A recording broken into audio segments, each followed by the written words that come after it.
حضور صلی اللہ علیہ وآلہ وسلم کے دور میں اذان کی آواز دور تک پہنچانے کے لیے ایک چبوترا بنایا گیا جس پر حضرت بلال کھڑے ہو کر اذان دیا کرتے تھے۔ آج بھی اسی جگہ چبوترا موجود ہے جس کو مؤذن بلال بھی کہا جاتا ہے۔ آج بھی اذان اسی جگہ پر دی جاتی ہے۔ وہ سنہری جالی جہاں پر کھڑے ہو کر آقا کریم صلی اللہ علیہ وآلہ وسلم کے حضور سلام پیش کیا جاتا ہے، اس کو معجہ شریف کہتے ہیں، کیونکہ آپ صلی اللہ علیہ وسلم کا قبر مبارک میں بھی چہرہ مبارک اسی سمت یعنی قبلہ کی طرف ہے۔ معجہ شریف سے آگے حضرت ابوبکر صدیق رضی اللہ تعالیٰ عنہ اور عمر فاروق رضی اللہ تعالیٰ عنہ کو سلام کیا جاتا ہے۔ سنہری جالیوں کے اندر وہ جگہ جہاں آپ صلی اللہ علیہ وآلہ وسلم اپنے دونوں اصحاب کے ساتھ آرام فرما رہے ہیں، وہ حضرت عائشہ رضی اللہ تعالی عنہا کا گھر ہوا کرتا تھا، اور وہ جگہ جہاں پر کھڑے ہو کر ہم آقا کریم اور آپ کے صحاب کو سلام پیش کر رہے ہوتے ہیں، اس کے بالکل پیچھے ایک کھڑکی نظر آتی ہے۔ وہ کھڑکی حضرت حفصہ رضی اللہ تعالی عنہا کے حجرہ مبارک کی ہے۔ ہم سب سنہری جالیوں سے اندر دیکھ رہے ہوتے ہیں کہ شاید اندر ہم کو آقا کریم صلی اللہ علیہ وآلہ وسلم کا روضہ نظر آ جائے، مگر وہاں پر ہم کو سبز پردے کے علاوہ کچھ نظر نہیں آ رہا ہوتا، یا اس پردے سے باہر والے ستون نظر آئیں گے۔ حضرت عائشہ رضی اللہ تعالی عنہ کے حجرہ کے ساتھ منسلک جانب جنوب حضرت فاطمہ رضی اللہ تعالی عنہ کا حجرہ ہے۔ آقا کریم صلی اللہ علیہ وآلہ وسلم کے روضہ مبارک کا وہ دروازہ حضرت فاطمہ رضی اللہ تعالیٰ عنہ کے حجرہ میں ہے۔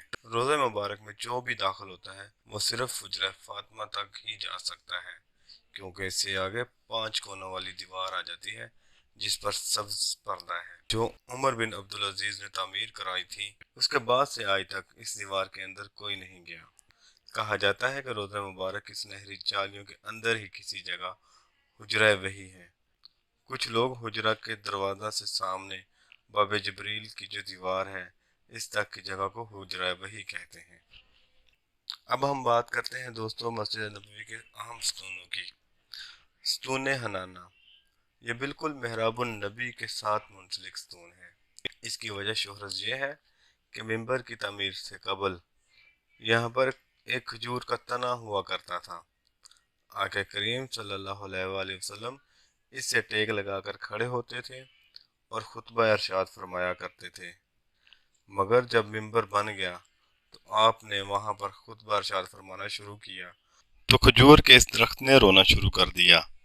آپ صلی اللہ علیہ وآلہ وسلم اس کے پاس آئے اور اس پر شفقت سے ہاتھ پھیرا تو پھر اس تنا نے خاموشی اختیار کی۔ یہ تنا اسی جگہ مدفن ہے۔ اگلا ستون ستون عائشہ ہے۔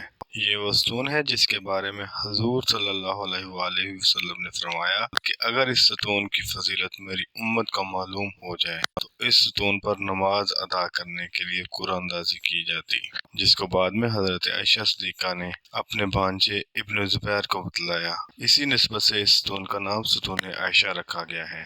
ستون ابو لبابہ، حضرت ابو لبابہ رضی اللہ تعالیٰ عنہ نے اپنی کسی لغزش کی بنا پر اپنے آپ کو اس ستون سے باندھ کر قسم کھائی تھی کہ جب تک حضور صلی اللہ علیہ وآلہ وسلم اپنے دستے مبارک سے نہیں کھولیں گے بندہ رہوں گا۔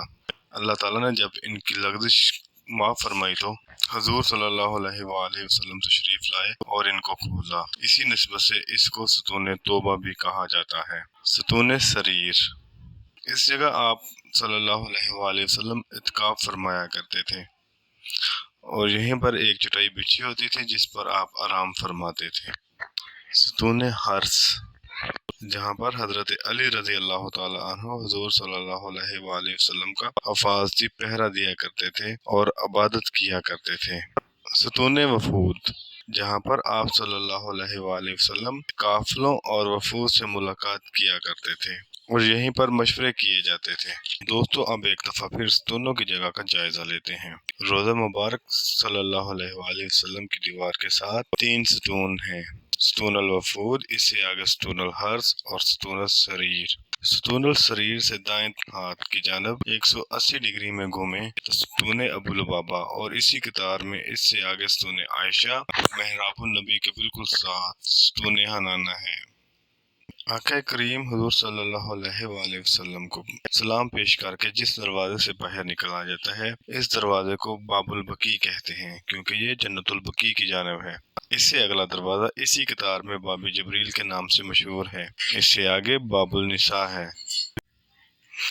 دوستو، یہ تھے مسجد النبوی کے اہم مقامات جن کا ذکر کیا گیا۔ اگر ان کے بیان کرنے میں کوئی دانستہ یا غیر دانستہ غلطی ہوئی ہو تو اللہ تعالیٰ ہماری خطاؤں کو معاف کرے، اور آپ لوگ بھی غلطی کی نشاندہی کر کے شکریہ کا موقع دیں۔ دعاؤں میں یاد رکھیے گا۔ اگر ویڈیو اچھی لگی ہو تو چینل کو لائک اور سبسکرائب کر لیجیے گا۔ شکریہ۔